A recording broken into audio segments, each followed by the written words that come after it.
আমি তোমার কাছে দুই হাত জোর করে মাপ চাইতেছি। এখন কার মতো আমার চোখের সামনে যা। পাবি ডাকে তুই কই রাখছ না আমি ডাক না এ বাবা না এ যাস না আমো না।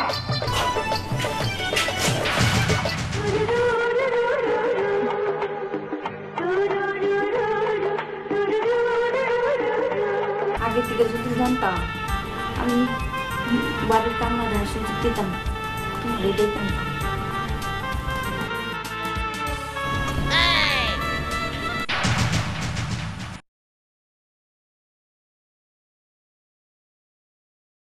তুই আমি রান্না করছিলাম না তোমার রান্না করতে বসে বসে নেই তাইলে তোর হইছে আমার বাড়াই পাবি ডাকে তুই কই রাখছ না আমি ডাক না এ বাবা না এ যাস না আমো না। আমার জামাইটাও ঢাকায় থাকে বেটা জামাই সপ্তাহে সপ্তাহে বাড়িতে আয় আমার জামাই আবার কইলে হ্যাঁ সময় নাই আমার মনে কইতাছে যে মনে আরেকটা বিয়ে করতে নাকি বাবা তোর একটা খবর আছে দিস তুই জামাই নিলা না দিস আবার খালি আনিস দিস তোর কি করি।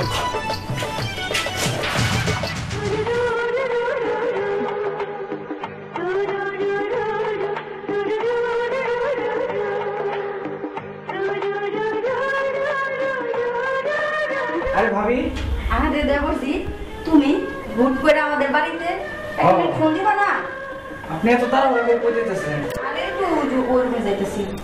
এই যে মিষ্টি নিয়ে এসে আপনার মিষ্টি নেই স্যার? আচ্ছা ঠিক আছে তাহলে আসো।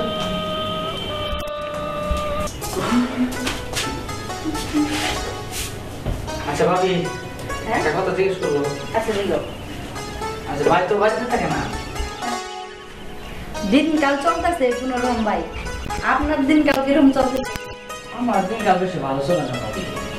আরে ভাই কেন? কারণ আপনার সাথে ফোনে কথা বলি না, আপনার সাথে ফোনে কথা বলার পরে খুব ভালো লাগে। তাই?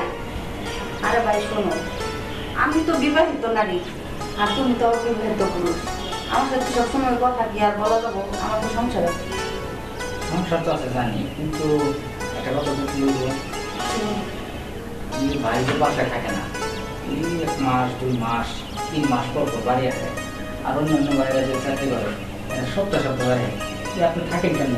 আরে ভাই শোনো আমার তো চাকরি থাকতে একটা অভ্যাস হয়ে গেছে মেয়ে থাকি আর যখন একটু মানে বেশি বা খারাপ লাগে তখন আর কি ওই জন্যই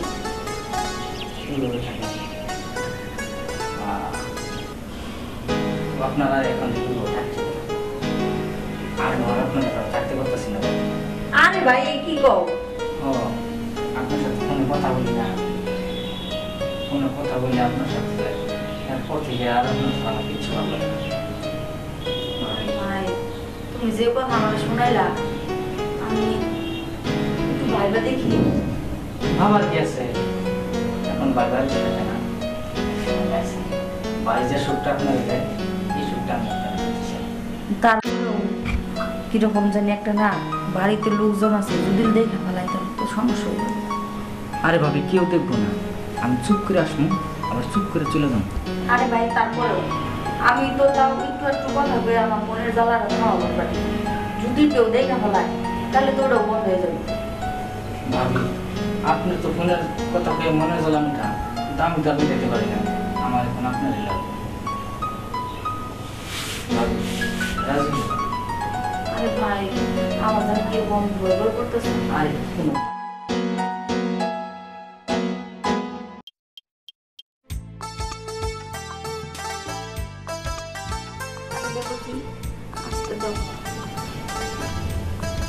আরে ভাবি এত কথা কই না তো।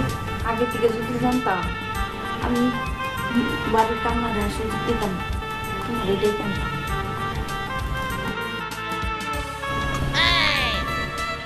আমি তো কাজ করতে যাই, খুব মজা করতেছি, আপনি বলতেছেন না আজকে আপনার এমন সুখ দিন যে আপনার সামনে কোনো দুলা ভাই আপনি এখানে বসে হয়েছেন কেন?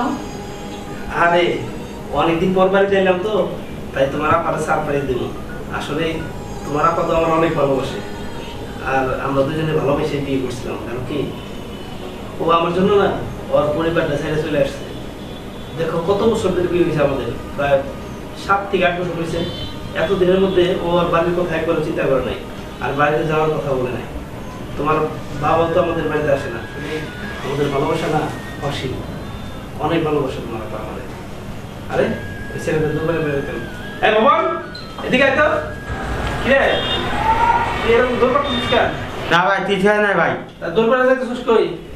এই তো বাজার দিতে যাওয়া নিছি। আচ্ছা তুই তো আমার রুমে থেকে বাইরে এলি, তা আমার রুমে থেকে বাইরে এলি কেন? তোর ভাবি কই? ভাবি খেয়েছে। শুয়ে রয়েছে? হ্যাঁ আচ্ছা ঠিক আছে, তুই যা। ঠিক আছে ভাই, আমি যাই তাহলে। জানো শালিকা, তোমার বোন না আমার আসলে অনেক ভালোবাসে। আমি ওর ভালোবাসার মূল্য কোনোভাবেই শোধ করতে পারবো না। দেখো, সবার স্বামী প্রতি সপ্তাহে সপ্তাহে বাড়িতে আসে, আর আমি এমন একটা চাকরি করি, ওখানকার সুপারভাইজার, আমি আসলে পুরো কোম্পানিটা বন্ধ হয়ে থাকি, যার জন্য আমার মাসে বছরে একবার বাড়িতে আসতে হয়। কোনো কোনো বছর হয়তো 2 বার আসতে পারি, কিন্তু তারপর ছুটি পাই না। সম্পূর্ণ দায়িত্ব আমার উপর বসাই দিয়েছে কোম্পানি। ঠিক আছে, তুমি তাহলে এখানে পয়সা একটু ফোন চাপো, আমি তোমার সাথে আপনার সাথে দেখা করে আসি। হ্যাঁ আচ্ছা ঠিক আছে, থাকো তাহলে শালিকা, আর তোমার সাথে নিয়ে আসছি কিন্তু বাইরে যাবো। হ্যাঁ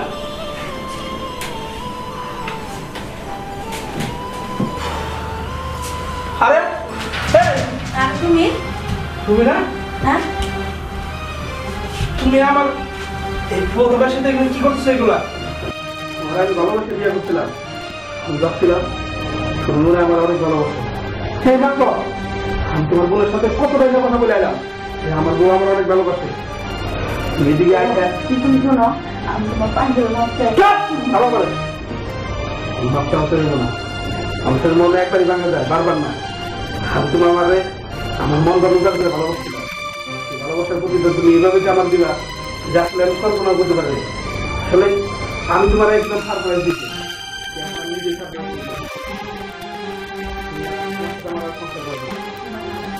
যাও না না, তুমি আমার কথা বেরো আমার কাছ থেকে। হ্যাঁ আমি যাব। তোর মতো স্বামী থাকতে আমার দিনের পর দিন একা থাকতে হয়। আরে আর মানুষ কি চাকরি করে না? তোর মতো তো না, তারা তো সপ্তাহে সপ্তাহে ঠিকই বাড়িতে আসে। আরে তুই কি করিস? তোর জন্য মন প্রাণ দেহ সব কিছু উজাড় করে দিলাম, কিন্তু তুই তো আমার ভালোবাসিস না। আর যদি ভালোই বাসতি তাহলে আর তোরই ফুফাতো ভাই আমার কাছে এসে ঠাই পাইতো না। তুই মনে হয় আরেকটা মেয়েরে ভালোবাসিস, তুই তারে নিয়ে সংসার করতেছস, এটা আমার বিশ্বাস। আর যদি তাই না হতো তাহলে তো তুই একবার হলেও সপ্তাহে বাড়িতে আসিস না। তো আমার কথা কি তোর মনে হয় না? হ্যাঁ সবাই বাড়িতে আসে, কিন্তু আমার মতো এরকম কোম্পানির সম্পূর্ণ দায়িত্ব কারোর উপরে অর্পিত হয় না। আসলে আমি তো ধর অনেক ভালোবাসি, আমি ভাবছিলাম তুই আমার আশায় থাকবি, কিন্তু তুই যে আমার বিছানায় আমার ভাইয়ের সাথে এরকম করবি এটা আমি কল্পনা করতে পারি নাই। ঠিক আছে, যেহেতু তুই ভুল করছস, তোর ভুল নিয়ে তুই থাক, তুই তো আমার কোনোদিন চিনলি না। যা, তোর সাথে আর আমার সংসার করা হবে না। যা, তোর সাথে আমার সংসার করবো না। তুমি মনে ভাবতে মতো মাফ করে দাও না, তুই আমার সাথ না। তুমি শোনো না, আরেকটা করে মাফ করে দাও। আমি তোমার কাছে 2 হাত জোর করে মাফ চাইতেছি। এখন থাকার মতো আমার চোখের সামনে যা।